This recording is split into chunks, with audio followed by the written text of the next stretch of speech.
मित्रों नमस्कार। आज आपके लिए एक बहुत खुशखबरी भरा पैगाम मैं लेके आया हूं।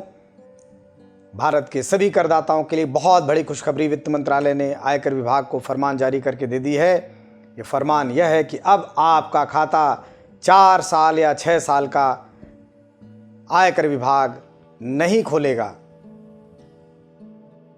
दिक्कत यह थी कि हम 10 नवंबर से लेकर 30 दिसंबर के बीच अपने पुराने 500 और 1000 के नोटों को धड़ाधड़ जमा किए जा रहे थे, क्योंकि यह डर था कि 30 दिसंबर के बाद या तो आरबीआई में जाकर इसे जमा करना पड़ेगा या इनकी कीमत कूड़े की तरह हो जाएगी।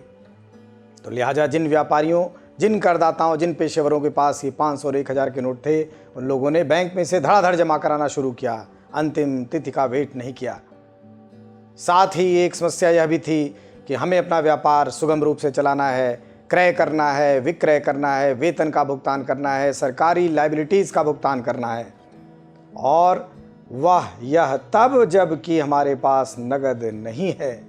ऐसी स्थिति में व्यापारी के पास, पेशेवर के पास, भारतीय करदाताओं के पास ऑनलाइन के अतिरिक्त और कोई माध्यम नहीं रह गया। जाहिर सी बात है साथियों, गत वर्षों की तुलना में इस वर्ष का क्रय विक्रय, चूँकि आपने ऑनलाइन माध्यमों से क्रेता विक्रेता को पेमेंट किया है, तो कहीं न कहीं क्रय विक्रय आपका बहुत ज़्यादा बढ़कर दिखाई देगा। खर्चे की मदें भी बढ़ जाएंगी। आप अपना रिटर्न फाइल कर लेंगे। रिटर्न फाइल करने के बाद यदि रिटर्न में कोई असामान्य परिस्थिति विद्यमान है तो आपका केस स्क्रूटनी के लिए भी सिलेक्ट हो सकता है।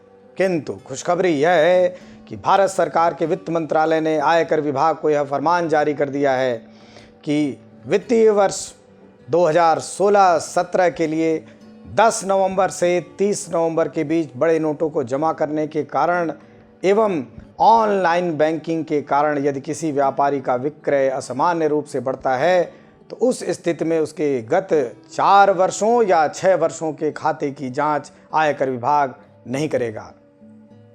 क्या कहता है रूल? आयकर अधिनियम 1961 की धारा 147 यह कहती है कि यदि कर निर्धारण अधिकारी को यह ऐसा लगता है या महसूस होता है कि किसी वर्ष की आय 1 लाख रुपए से कम एसएस होने से छूट गई है, तो ऐसे में गत 4 वर्षों का खाता खुल सकता है, खोला जा सकता है और इनकम टैक्स का असेसमेंट पुनः किया जा सकता है, रीअसेसमेंट किया जा सकता है आय का। लेकिन उन परिस्थितियों में जहां पर छूटी हुई आय 1 लाख रुपए से ज़्यादा है, वहां पर कर का निर्धारण गत 6 वर्षों का भी पुनर्निर्धारण किया जा सकता है। इसके कई कारण हो सकते हैं कि आपकी आय 1 लाख रुपए से कम छूट गई हो या 1 लाख रुपए से ज़्यादा छूट गई हो। किंतु इस बार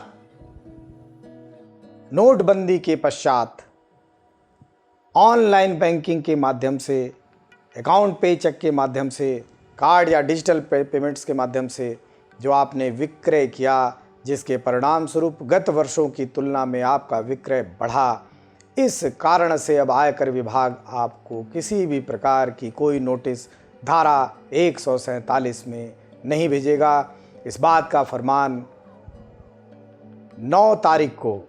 9 दिसंबर को वित्त मंत्रालय ने सीबीडीटी के माध्यम से जनता के लिए निर्गत कर दिया है और सभी आयकर से संबंधित, वित्त से संबंधित विभागों में इसकी अधिसूचना जारी कर दी गई है।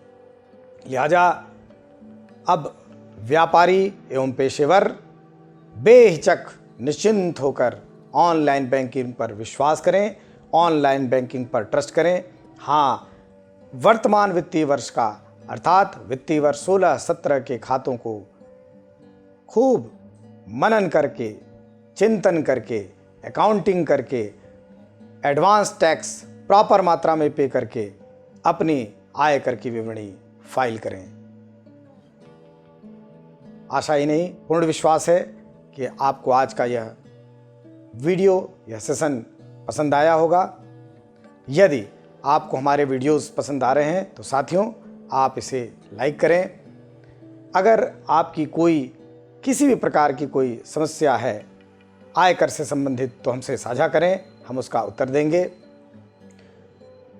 अगर आपको यह लगता है कि इस वीडियो से और भी ज़्यादा लोगों को फ़ायदा मिल सकता है तो कृपया आप ज़्यादा से ज़्यादा लोगों को यह वीडियो शेयर करें, उनकी भी समस्याओं को जानने का प्रयास करें और उनसे भी यह कहें कि हमसे वो संपर्क करें, हम उनकी समस्याओं का, आयकर की समस्याओं का समाधान करेंगे।